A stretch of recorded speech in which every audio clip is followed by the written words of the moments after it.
అందరికీ నమస్తే. గరం గరం వార్తలకి స్వాగతం. ఇవాళ కూడా మీకోసం చాలా వార్తలు పట్టుకొచ్చినాం. అంతకంటే ముందుగాల హెడ్లైన్స్. తెలంగాణలో జోరుగా బతుకమ్మ వేడుకలు. 63 అడుగుల బతుకమ్మకు 2 గిన్నిస్ రికార్డులు. ఆర్టీసీ బస్సులో ప్రయాణం చేసిండు సజ్జనారు. మీ సింప్లిసిటీ ఎంతైనా సూపర్ సారు. తాత కాలేజీకి పోతున్నాడు 72 ఏదులా. ఓపికగా పాఠాలు వింటున్నాడు తరగతి గదిలా. ఏంరా నీకు ఇంగ్లీష్ రాదు కదా, జర స్పోకెన్ ఇంగ్లీష్ అన్న ఓకపోతీవ్రా. ఏహే ఎక్కడ ఇంగ్లీష్ రా అయ్యా.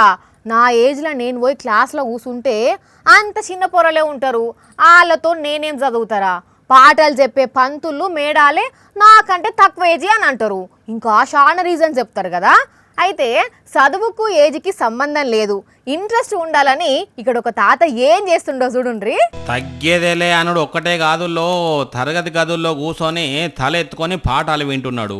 అవ చూడండి, మనవలంతా ఏజీలో ఉన్న పిల్లల నడమ కూర్చొని ఎంత చూడసక్కదనంగా పాఠాలు వింటు. తాత పేరు సెల్వం అని తమిళనాడు రాష్ట్రంలో ప్రభుత్వ పాలిటెక్నిక్ కాలేజీలో డిప్లొమా ఎలక్ట్రానిక్స్ ఇంజనీరింగ్ కోర్సులో ఏరి ఫస్ట్ ర్యాంక్ వస్తున్నాడట. అయినా తాత ఏంది, ఇప్పుడు చదువుడేంది, ఇన్నేళ్ల నుంచి ఏం చేసిండని ఇప్పుడు వచ్చి చదువుతుండని అంటే చదువుడే కాదుల్లో కొలువు కూడా చేసిండు. 37 ఏళ్ల పాటు బొగ్గు గని కార్మికుడిగా పనిచేసి 10 ఏళ్ల కిందనే రిటైర్మెంట్ అయ్యిండట. ఎంకామ్ ఎంబీఏ చేసిన పిల్లలు కూడా ఎప్పుడో పెద్దోళ్ళై కొలువు చేస్తున్నారట. అయితే రిటైర్ అయినాక ఉత్తిగా ఇంటికాడ కూసోలేక భార్యకు ఇంటి పనులల్లా ఆసరా అవ్వుకుంటేనే కాలేజీకి రోజు పోవుకుంటా హాజరుపడుతున్నాడు. కానీ చూడండి, చదువంటే తాతకు ఎంత ఇష్టమో. మామూలుగా అయితే ఈ రోజులల్లా దేవుడా భగవంతా అని మనవలతోనే ఆడుకుంటారు. కానీ తాత మాత్రం తరగతి గదుల్లోనే తలరాతలు మారుతాయని ఇష్టంతోనే చదువుతున్నాడు. ఎంతమందికి ఇన్స్పిరేషన్ అవుతున్నాడో. పెద్ద పెద్దోళ్ళ కార్లు మస్తు పెద్ద పెద్దగానే ఉంటాయి కదా, అలా తాకతుకు తగ్గట్టు లచ్చలు, కొందరైతే కోట్లు పెట్టి మరీ కొంటారు. దానికి ఒక డ్రైవర్ మళ్ళా. అవిటి కండిషన్ కూడా మస్తుగా ఉంటుంది కదా. దాంట్లో కూసుండి పోతుంటే మస్తు సుఖంగా అనిపిస్తుంది. సర్కార్ బండ్లల్లో కూడా సౌలతులు మంచిగానే ఉంటాయి. కానీ అదేందో గిడో కారుకు ఏమైందో కానీ ఒకసారి చూడుండ్రి పాపం పోలీసుల గోసా.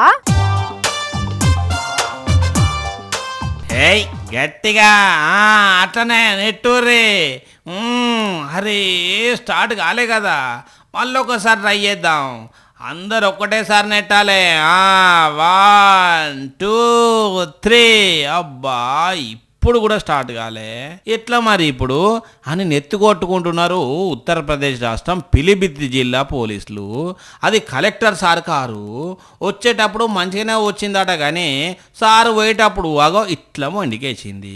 అందరు కలిసి నెట్టుతున్నా అది మాత్రం స్టార్ట్ అవుతలేదు. జిల్లా కలెక్టర్ జ్ఞానేంద్ర ఒక ప్రోగ్రాంకు అటెండ్ అయ్యేందుకు ఒక పోలీస్ స్టేషన్కి వేయండు. అక్కడ ప్రోగ్రాం అయిపోయినాక కార్లో కూర్చొని డ్రైవర్ను పోనీ అని అన్నాడు. కానీ ఎంత చాలు చేసినా అంటుందట, కానీ స్టార్ట్ అవుతలేదట. ఓ దిక్కేమో సార్ ఇంకో ప్రోగ్రాం పోవాలన్నట. ఇక చూస్తే స్టార్ట్ అవుతలేదు, ఏదో ప్రాబ్లం ఉన్నట్టున్నదని అందరు కలిసి ఇట్లా డక్క కొట్టేందుకు నూకిర్రు. అయినా కారు స్టార్ట్ కాలేదు. చూసి కలెక్టర్ సారే ఎస్పీ సార్ కార్లో కూర్చొని ఇంకో ప్రోగ్రాం పోయిండట. ఎంత పెద్ద కలెక్టర్ అయినా, ఎంత పిరమైన కార్ అయినా అప్పుడప్పుడు ఇటువంటి ప్రాబ్లమ్స్ వస్తాయి, అంతే, ఏమున్నది. అబ్బా ఈ నెట్ అస్సలకే రావట్లేదు. చి, నెట్ సంగతి అటు పోని, కనీసం సిగ్నల్ కూడా వస్తలేదు. ఫోన్ మాట్లాడుకుందామన్నా నెత్తిని వస్తున్నది. చి, ఈ కంపెనీ వద్దు. సిమ్లకు పోర్ట్ అవుతానని ఫోన్కి సిగ్నల్ రానోళ్ళు, నెట్ స్పీడ్ లేనోళ్ళు వేరే దాంట్లకు మారుతారు కదా. అయితే ఇప్పటి సంది ఒక సిమ్లే కాదుల్లో, ఇగో ఇది కూడా పోటు కావచ్చునట. ఇంట్లో గ్యాస్ సిలిండర్ ఖాళీ అయితే మళ్ళా గ్యాస్ మొద్దొచ్చదా. ఇంకా ఆ ఇంటి ఆమెకు పెద్ద పరేషానే ఉంటుంది. గ్యాస్ బుక్ చేయంగానే రాదు, ఎప్పుడు వస్తుందో తెలియదు. ఒకవేళ వచ్చిన డెలివరీ బాయ్లతోనే కిరికిరి. డీలర్లకు కంప్లైంట్ చేస్తే లైట్ తీసుకుంటారు. ఇక ఏం చేయలేక అట్టనే సర్దుకపోతున్నారు చాలా మంది పబ్లిక్. అయితే ఇప్పటి సంది ఆ కిరికిరి పంచాయతీలు ఏం లేకుండా ఒక కొత్త ఆలోచన చేసింది ఈ గ్యాస్ మొద్దుల వ్యవహారాలు చూసే petroleum natural gas regulatory board. Service బాగా లేకపోతే మన ఫోన్లో వాడే సిమ్ను ఒక కంపెనీ నుంచి ఇంకో కంపెనీకి పోర్టింగ్ చేసుకుంటాం కదా, ఇక అట్లనే గ్యాస్ మొద్దులను కూడా పోర్టింగ్ చేసుకోవచ్చునట. ఈ స్కీమ్ కింద ఇప్పటిదాకున్న గ్యాస్ కంపెనీని డీలర్ను కూడా మార్చుకొని వాళ్ళకు నచ్చిన కంపెనీకి డీలర్కు మార్చొచ్చు అన్నట్టు. అయితే ఇది ఇప్పుడే వచ్చిన కొత్త ఆలోచన ఏం కాదుల్లా. 2013లోనే అప్పటి యూపీఏ గవర్నమెంట్ ఉన్నప్పుడు గ్యాస్ పోర్టబుల్ స్కీమ్ తీసుకొచ్చిండ్రు. కొన్ని జిల్లాలల్లో పైలట్ ప్రాజెక్టు స్టార్ట్ చేసిండ్రు. అయితే అప్పట్లో గ్యాస్ కంపెనీ కాకుండా ఉత్త డీలర్లనే మార్చుకునే సౌలత్ ఇచ్చిండ్రు ఒకటే. ఇప్పుడు కంపెనీతో పాటు డీలర్ను కూడా చేంజ్ చేసుకోవచ్చునట. ఆలోచన అయితే మంచిగానే ఉన్నది, కానీ మరి ఏమైతుందో చూడాలని అంటున్నారు ఈ ముచ్చట ఎరకైన వాళ్ళు. బెట్టింగ్లకు దూరంగా ఉండాలి, రోడ్ల మీద ఓవర్ యాక్షన్ చేస్తూ బండ్లు నడపొద్దు, పోకిరీలు ఎంత తగ్గుంటే అంత మంచిదని సోషల్ మీడియాలో మస్తు వీడియోలు పెడతాడు తెలంగాణ ఆర్టీసీ ఎండి సజ్జనర్ సారు. అట్లనే బస్సు డ్రైవర్లు కండక్టర్ల కష్టాన్ని ఎప్పటికప్పుడు మెచ్చుకుంటూ తారీఫ్ చేస్తాడు, చూసినాం కదా. అయితే ఇప్పుడు సార్ గురించి వార్తేంది అంటారా? అగో గాయన ఎవరో అచ్చం సజ్జనార్ సార్ లెక్కనే అవుపడుతున్నాడు కదా. ఏహే గా సారు కార్లో పోతాడు కానీ బస్ స్టాండ్లో ఎందుకు నిల్చుంటాడు? అవును నిజమే, ఆ సారే. అయినా ఇదేంది ఆర్టీసీ ఎండీకి ఉండి అట్లా ప్యాసింజర్ లేకనా బస్ స్టాండ్లో నిల్చున్నాడు ఏంది అని అనుకుంటున్నారా? సజ్జనార్ సారు ఆర్టీసీ ఎండీ తెలుసు కదా, ఎండీ కాగానే ఆర్టీసీని బాగు చేసేందుకు కొత్త ఆలోచనలు చేసిండు. డ్రైవర్లు కండక్టర్లను స్టాఫ్లను మంచిగానే చూసుకున్నాడు. అంతేకాదు రీల్స్ ఆన్లైన్ గేమింగ్ల మీద ఎప్పటికప్పుడు సోషల్ మీడియాలో పోస్టులు పెట్టి యూత్కి అవగాహన కల్పించిండు. ఇక ఇప్పుడు సార్ హైదరాబాద్ సిపి అయిండు, మరి కొత్త కొలువుల చేరిక తప్పదు కదా. అందుకే సోమవారం ఆర్టీసీ ఎండీగా ఆయనకు లాస్ట్ పని దినం. ఇన్నొద్దులు ఈయన్నే పనిచేసిండు కాబట్టి కొంచెం ఎమోషన్ ఉంటుంది కదా. అందుకే ఇట్లా మామూలు ప్యాసింజర్ లెక్క ఆర్టీసీ బస్ ఎక్కి ఆఫీస్కి వేయిండు. బస్ ఎక్కి కండక్టర్ దగ్గరికి పోయి టికెట్ కూడా తీసుకున్నాడు. సారును చూసి తోటి ప్యాసింజర్లు షాక్ అయినరు. ఇక ఆఫీస్కి వేయినాక అక్కడి స్టాఫ్ సారుకు బ్యాండ్ బాజాలతోనే స్వాగతం పలికిండ్రు. సార్కు ఘనంగా వీడుకోలు పలికిండ్రు. ఇక ఇప్పుడు సారు సిపి అయింది కదా, ఇక్కడేం చేస్తాడో చూడాలి అంటున్నారు సజ్జనార్ సార్ అభిమానులు. పెద్దమ్మలు, చిన్నమ్మలు, అమ్మలు, అక్కలు, చెల్లెళ్ళు, చిట్టి తల్లులు అందరూ మంచిగా బతుకమ్మ వేసి ఆడిన రానుల్లా.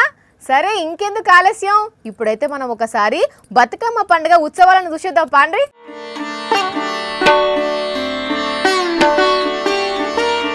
తెలంగాణ బతుకమ్మ గిన్నీస్ రికార్డు కొట్టింది.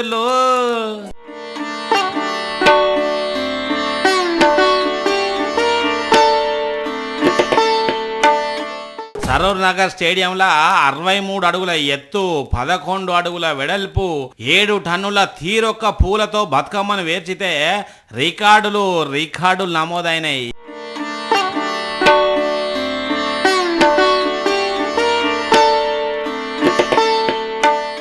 చూడండి బతుకమ్మ ఎంత పెద్దగా ఉన్నదో, చూసేటందుకు ఎంత చూడ చక్కదనంగా ఉన్నదో. కండ్ల సంబురంగా ఉన్నదిలే.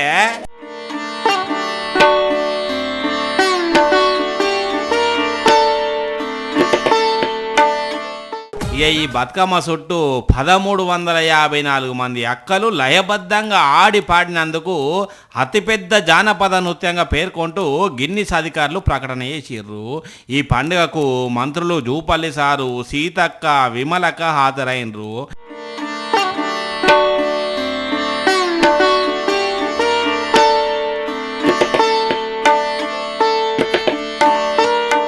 ఇక ఇటు కరీంనగర్ జిల్లాల మంత్రి పొన్నం సారు బతుకమ్మ వేడుకలకు హాజరైతే ఇటు మంత్రి సురేఖక్క వేడుకల్లో పాల్గొన్నది. ఇటు సంగారెడ్డి జిల్లాల జగ్గారెడ్డి సారోళ్ళ మేడం బతుకమ్మ వేడుకల్లో పాల్గొంటే ఇంకో దిక్కు సూర్యాపేట జిల్లా కేంద్రంలో మాజీ మంత్రి జగదీష్ రెడ్డి సారోళ్ళ మేడం క్యాంప్ ఆఫీస్ లో బతుకమ్మను వేర్చి అమ్మలక్కలకు సద్దుల బతుకమ్మ శుభాకాంక్షలు తెలిపింది. ఇట్లా తెలంగాణ వ్యాప్తంగా జోరుగా బతుకమ్మ పండుగ నడిస్తే అమెరికా దేశంలో కూడా ధూమ్ ధామ్ గా నడిచినాయి బతుకమ్మ సంబరాలు. అమ్మలక్కలు సంబరంగా వేడుకల్లో పాల్గొన్నారు.